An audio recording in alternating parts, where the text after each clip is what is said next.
Hello everyone, you are watching Manikant English point YouTube channel. मैं हूँ मणिकांत मणि। एक बार फिर से आप सबों का मेरे इस चैनल पर स्वागत है। इस वीडियो में मैं आपको लेटर राइटिंग से संबंधित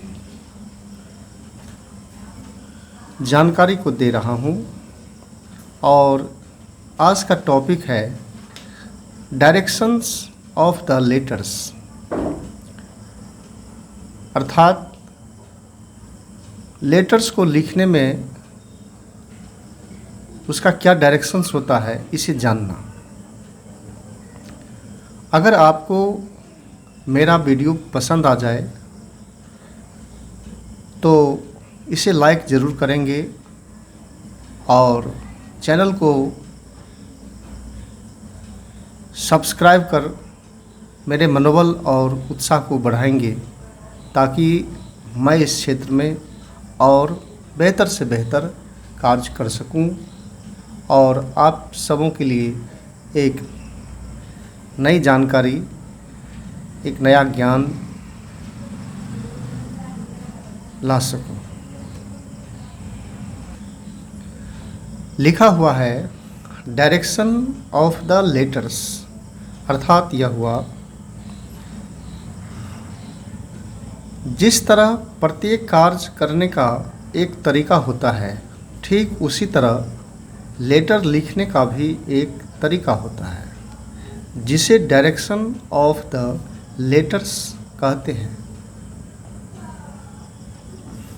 यदि लेटर को डायरेक्शंस के साथ नहीं लिखा जाए तो उसमें सुंदरता और गति उत्पन्न नहीं हो पाती है। मैं इसे उदाहरण से दिखा रहा हूँ। आप यहाँ देख सकते हैं,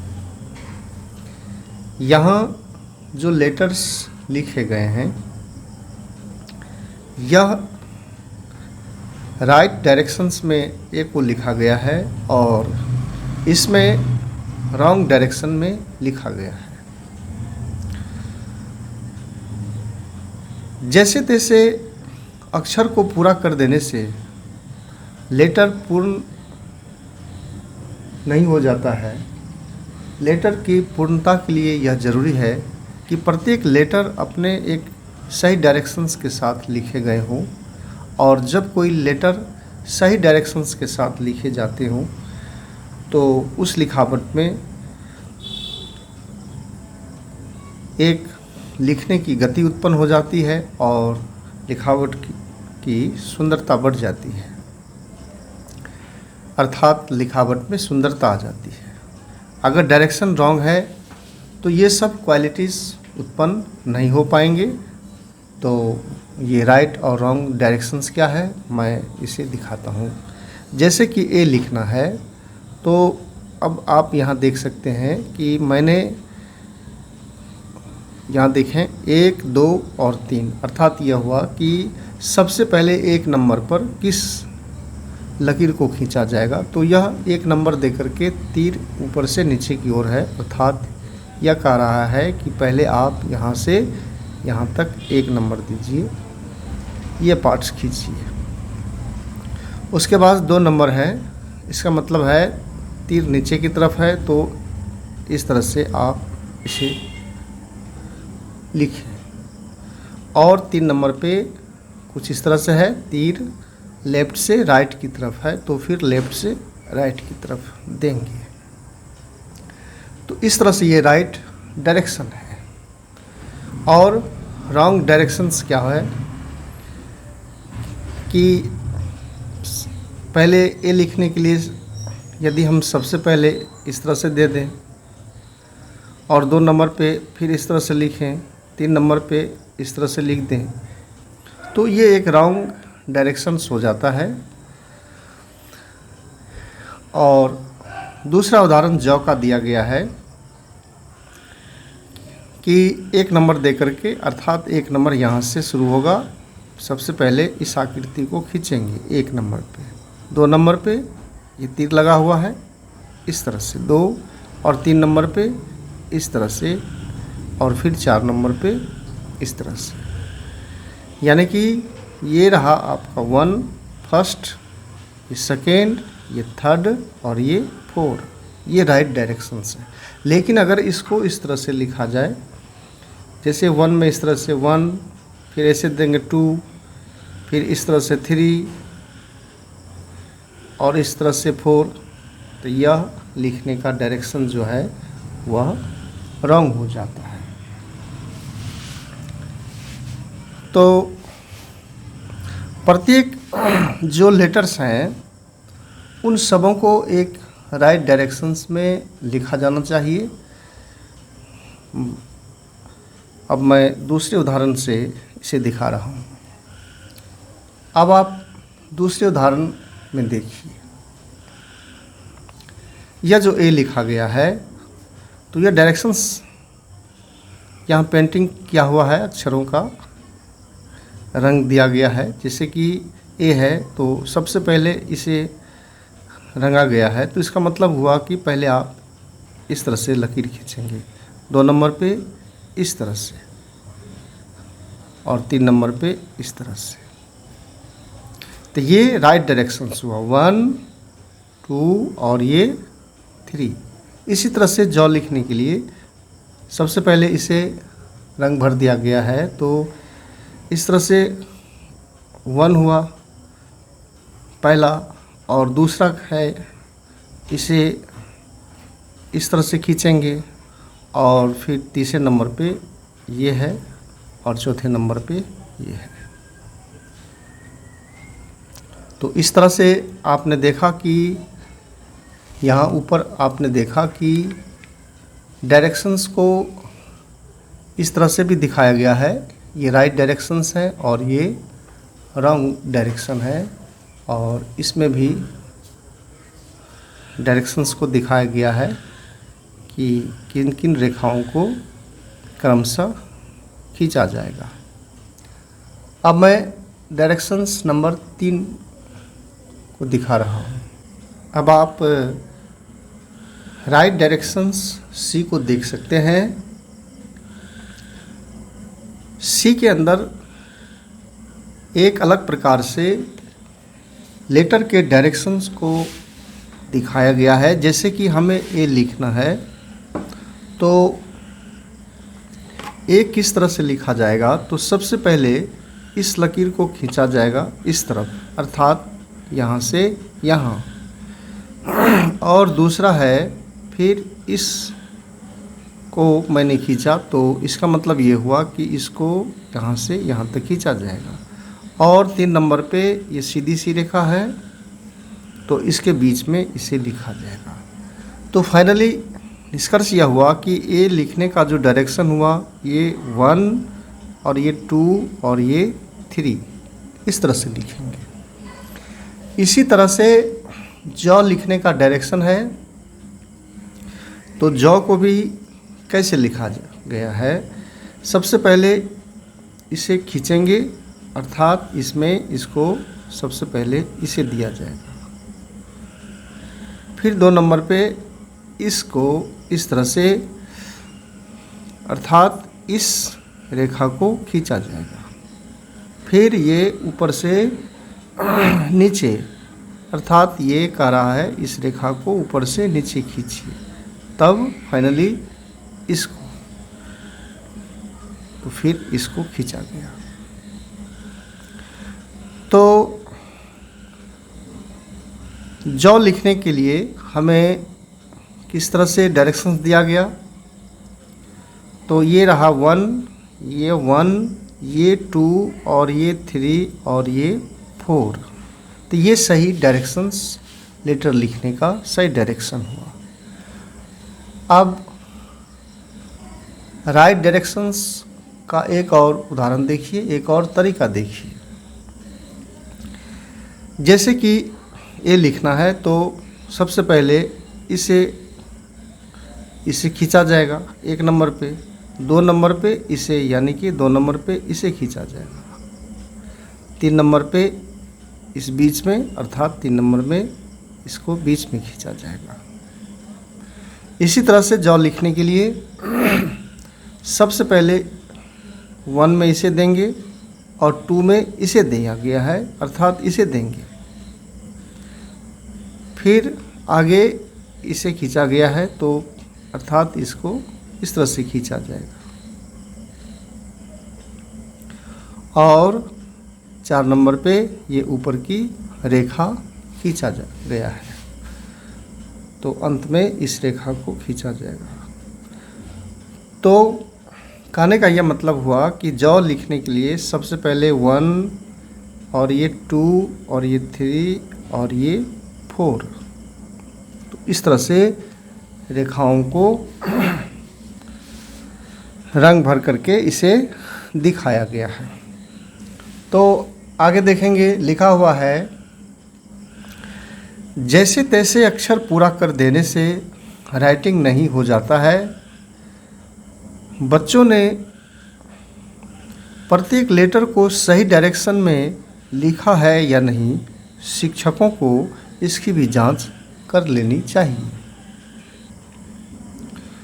तो इसमें कैपिटल लेटर्स लिखने के डायरेक्शंस को दिखाया गया है कि ए को किस तरह से लिखा जाएगा। पहले 1 इस तरह से, फिर इस रेखा को और फिर इस तरह से। तो अब आप बी का डायरेक्शंस देखिए। जो यह डायरेक्शंस यह कह रहा है कि सबसे पहले इस रेखा को खींचा जाएगा, फिर 2 नंबर पे इसे और 3 नंबर पे इसे। अर्थात ये हुआ कि सबसे पहले इस तरह से 1 है, इस तरह से 1 है, फिर ये 2 पर है तो फिर इस तरह से 2 नंबर 2 पर आएगा, और फिर यह 3 में है तो फिर इसे 3 में इस तरह से खींचेंगे। अब बी लिखने के लिए सबसे पहले कह रहा है कि एक सीधी सी लकीर देंगे, तो ये मैंने सीधी सी लकीर इसे दिया, और फिर इसे, और तीसरे नंबर पे फिर इसे है तो फिर इसे देंगे। और सी तो डायरेक्ट ही है, एक ही बार में इस तरह से लिख लेंगे। तो इसी तरह से यह सब डायरेक्शंस हैं, आप इस डायरेक्शंस को फॉलो करें। और ये सी लिखने का तरीका किस तरह से है, और फिर किस तरह से डी है, कैसे ई लिखेंगे, फिर एफ के बारे में आप देख सकते हैं, फिर जी, फिर एच और फिर आई, और जे किस तरह से लिखा जाएगा, फिर के, और ये रहा एल, और फिर एम, एन, ओ, और ये पी, क्यू, आर, ये सब क्रमशः आप देखें, और जिस डायरेक्शंस में जो लेटर हैं उसी तरह से लिखने का अभ्यास करें। और ये फिर एस, फिर टी, आप यू को देख सकते हैं, फिर भी है, और डब्लू, और फिर एक्स, वाई और जेड। तो ये तो अंग्रेजी के 26 अक्षर हुए। अब मैं हिंदी के राइटिंग को दिखाता हूँ, और यह रहा हिंदी का राइटिंग। तो इसमें क्रम का ज्ञान इन रंगों से दिया गया है। जैसे नंबर 1 पर है इस रंग, ये रंग है। नंबर 2 पे, तो सभी नंबर पे किस नंबर पे कौन सा रंग है आप उसे देख सकते हैं। तो कहने का यह मतलब है जैसे कि यहाँ और लिखा गया है, तो सबसे पहले इस 1 नंबर पे इस रेड को लिखा जाएगा, फिर नंबर 2 पे ये ग्रीन है तो ये ग्रीन को आप इस तरह से लिखें, फिर नंबर 3 पर इस तरह का रंग है तो फिर यहाँ ये इस रंग से यह रंगा हुआ है, तो अर्थात ये हुआ कि 3 नंबर पर इसे खींचा जाएगा। और ये किस नंबर पे है? 4 नंबर पे। तो 4 नंबर पे अर्थात लास्ट में इसे खींचा जाएगा। तो इन अक्षरों को रंग के द्वारा दिखाया गया है कि जिस सबसे पहले कौन सी रेखा खींची जाएगी और उसके बाद फिर कौन, उसके बाद फिर कौन। तो इसका अंदाज़ा हम लोग कलर से कर सकते हैं। तो ये रहा ओ, स्वर वर्ण को आप देख सकते हैं। इसके नीचे व्यंजन वर्ण लिखा हुआ है। एक उदाहरण और मैं दिखाता हूँ। जैसे औ लिखना है तो ये 1 नंबर पे है, यहाँ 1 नंबर पे दिया हुआ है, यही कलर है। फिर 2 नंबर पे ग्रीन कलर है तो इस ग्रीन कलर को 2 नंबर पे देंगे। फिर 3 नंबर पे इस कलर को लाया गया है तो फिर इसे खींचा जाएगा। 4 नंबर पे यह कलर है तो फिर इस कलर को रखा जाएगा। 5 नंबर पे यह कलर है तो फिर इस तरह से, और 6 नंबर पे यह कलर है तो फिर इस तरह से लास्ट में लिखा जाएगा। तो कलर को देख करके आप प्रत्येक लेटर्स को लिखने का जो डायरेक्शंस है उसको पकड़ने का प्रयास करें। 1 नंबर पे कौन सा कलर है, 2 नंबर पे, 3 नंबर पे। तो इसका उपयोग वर्णमाला के अंदर किया गया है। आप उसी के हिसाब से आप लिखिए। जैसे 1 नंबर पे रेड है तो इसका मतलब हुआ कि सबसे पहले इसे खींचेंगे। 2 नंबर पे ग्रीन है तो ये इसका मतलब ये हुआ ग्रीन, तो इसे खींचेंगे। 3 नंबर पे यह कलर है तो इसका मतलब हुआ कि 3 नंबर पे तीसरा डायरेक्शन से ये होगा, और 4 नंबर पे फिर इसे खींचेंगे। तो इस तरह से ये सारे वर्णमाला के सभी अक्षरों को यहाँ लिख दिया गया है। आप रंगों का जो क्रम दिखाया गया है तो उसके हिसाब से आप लिखें। और ये रहा प फ ब भ म। तो फिर इस तरह से बारी बारी से मैं इसे दिखा रहा हूँ। और रंगों का क्रम अक्षरों की दिशा को दिखा रहा है, डायरेक्शंस को। जो कलर जिस नंबर पे आया है तो उसी डायरेक्शन में उसी नंबर पे अक्षरों को लिखने का प्रयास करें। तो इन्हीं शब्दों के साथ यह क्लास समाप्त होता है, और नेक्स्ट वीडियो में मैं फिर नई जानकारी के साथ उपस्थित होऊंगा। तब तक के लिए आप सबों से विदा लेता हूँ। जय हिंद, जय भारत।